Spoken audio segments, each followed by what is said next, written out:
We shall be looking at a topic in chemistry, mole concept. Before we proceed, let's look at the objectives. By the end of this lesson, you should be able to define the amount of mole and Avogadro's number, explain the relationship between mass, moles, and numbers of atoms or molecules, and perform calculations between them. Now, let's look at the definition of a mole. A mole of any substance is the amount of substance containing the same number of elementary entities as the number of atoms in a sample of pure 12 carbon weighing exactly 12 grams. Now let's look at the Avogadro constant.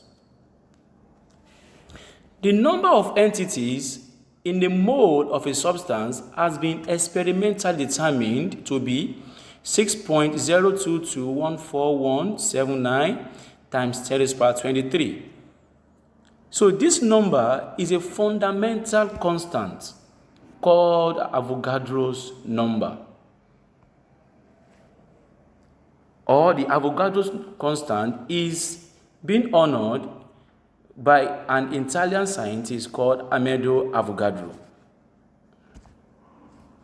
This constant has SI units of per mole, and with conveniently rounded version being 6.02 times 10 raised to the power 23 per mole. Now, the molar mass. The molar mass of an element or a compound is a mass in grams of 1 mole of that substance, usually expressed in units of grams per mole. So the unit of molar mass is gram per mole.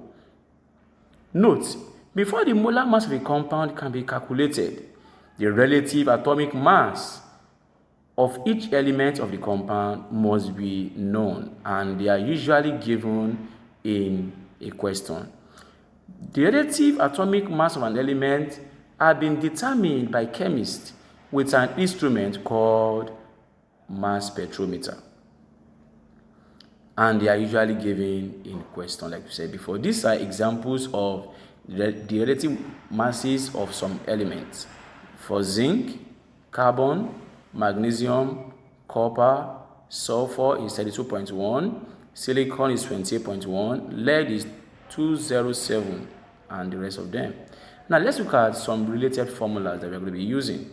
Mole is equals to mass over molar mass, while the number of elementary entities is equals to number of mole times Avogadro constant. So Avogadro constant is represented by L, while mole is represented by N. Now you have to know this, that 1 mole of any substance is equals to 1 relative atomic mass, which also equals to 1 relative atomic mass of that substance. You can see this is the 1 relative atomic mass, relative molar mass. 1 mole of that substance is also equals to 6.02 times 10 raised to the power 23. Is also equals to 22.4 decimeter cube of gases at STP, standard temperature and pressure. Now let's look at the examples. Calculate the amount of mole present in 5 grams of calcium triazocarbonate 4, CaCO3. Now calcium is 40, carbon is 12, and oxygen is 16. So we have been given the molar masses of the elements. Now solution. We are looking for N, which is the number of mole. We have the mass as the 5 grams. Then to calculate the molar mass, we have calcium is 40, carbon is 12, and oxygen has 3 atoms, and that becomes 16 times 3. That becomes 40 plus 12 plus 48, because 16 plus 8 is 48. So we have 100 grams per mole, which is our molar mass for CaCO3, calcium triazocarbonate 4.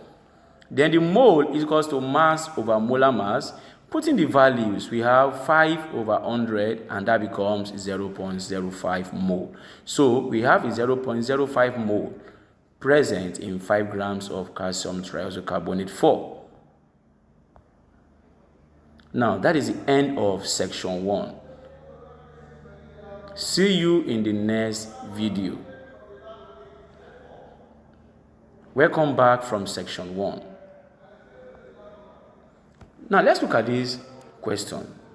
Calculate the mass of 0.03 mole of potassium triisonitrate 5, KNO3.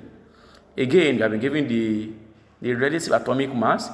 For potassium, K is 39, nitrogen, N is 14, oxygen is 16. Solution. Using the formula again, we have mole equals mass over molar mass. And we are looking for mass, M, question mark. N has been given to be 0.03 mole. The molar mass can be calculated. K is 39 plus 14 plus oxygen, we have 3 atoms. So that becomes 16 times 3.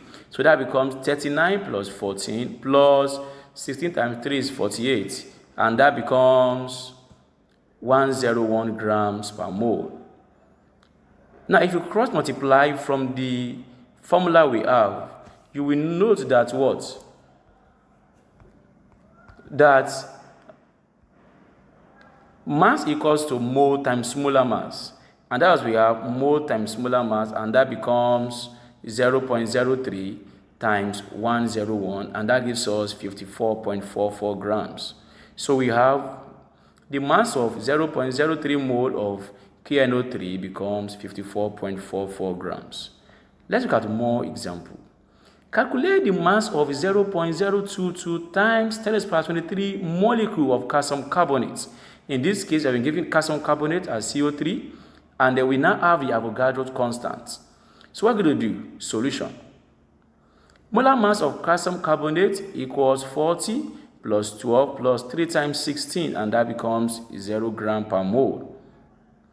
Remember that number of elementary entities will now be equal to what? Mole times Avogadro constant from our second formula that we treated earlier ago. So mole will now be equal to number of molecule over Avogadro constant, and therefore becomes 0.022 times 10 to the power 23 over 6.022 times 10 to the power 23, and that becomes 1 mole. Therefore, mass will now be equal to mole times molar mass, 1 times 100, and that becomes 100 grams. Therefore, the mass equals to 100 grams. See you in the next.